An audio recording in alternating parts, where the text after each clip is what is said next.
Peter Lynch have shared a personal experience of buying a stock based on the assumption that it had fallen enough and couldn't fall further, but unfortunately, the stock continued to decline. Lynch realized that understanding the company's fundamentals is essential to avoid such losses in the future. He explained that people tend to sell stocks when they don't understand why they bought them and don't know what to do when they fall. Furthermore, he cautioned against assuming that a stock is a good buy simply because it has fallen in price and mentioned that short sellers typically short stocks that they believe will go to zero. Finally, Lynch provided an example of a company that didn't recover its value despite people believing it would come back. Excuse me. There's a lot of times people buy on the basis the stock has gone down this much. How much further can it go down?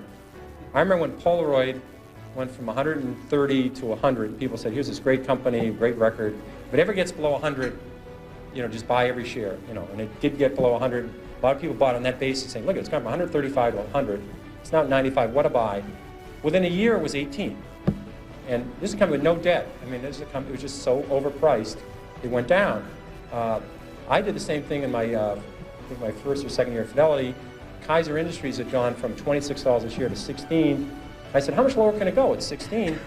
So I think we bought one of the biggest blocks ever on the American Stock Exchange of Kaiser Industries at 14. I said, it's gone from 26 to 16. How much lower can it go? Well, at 10, I called my mother and said, Mom, you got to look at this Kaiser Industries. I mean, how much lower can it go? It's gone from 26 to 10. Well, it went to 6, it went to 5, it went to 4, it went to 3.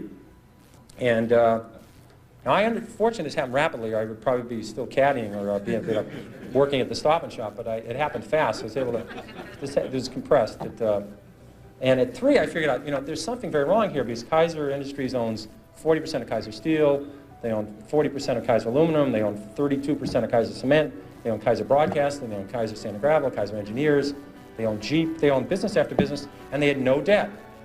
Now, I learned this very early. This might be a breakthrough for some people. It's very hard to go bankrupt if you don't have any debt. It's tricky. Some people can approach that. It's a real achievement.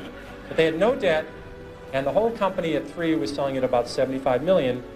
At that point, it was equal to buying one Boeing 747. I said, there's something wrong with this company selling for $75 million. I was a little premature at 16, but I said, everything's fine, and eventually this will work out. And what they did is they gave away all their shares to their shareholders. They passed out shares in Kaiser Cement, they passed out shares in Kaiser Aluminum, they passed out the public shares in Kaiser Steel, they sold all the other businesses, and you get about $50 a share.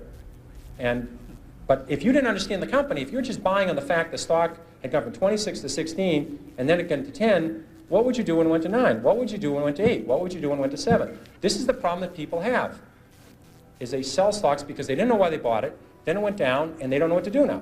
Do you flip a coin? Do you walk around the block? What do you do?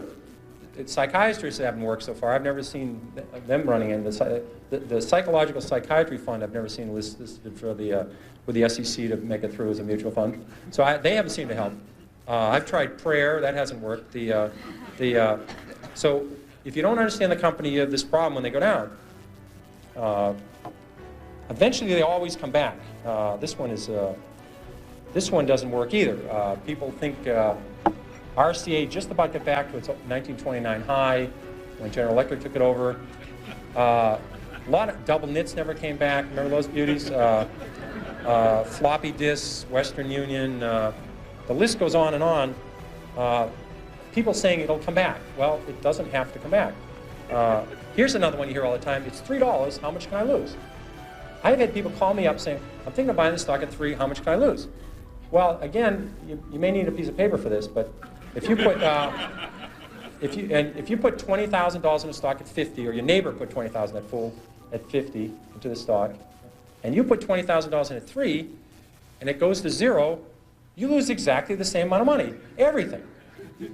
And people say it's 3. How much can I lose? Well, if you put $1 million on it, you can lose $1 million. Just the fact that stock, this may be a reason to research a stock. The fact that stock is 3 down from 100 doesn't mean you should buy it. And in fact, short sellers, people that really make money in stocks, they don't short Walmart, they don't short Home Depot, they don't short the great companies, Johnson & Johnson. They short stocks down from 80 to 7. They'd like to short it at 16 or 22, but they figured out at 7 that this company is going to go to 0. They just haven't blown taps on this thing yet. It's going to 0. And they're selling short at 7, they're selling short at 6, at 5, at 4, at 3, at 2, at 1.25. And you know to sell something short, you need a buyer. Somebody has to buy the damn thing.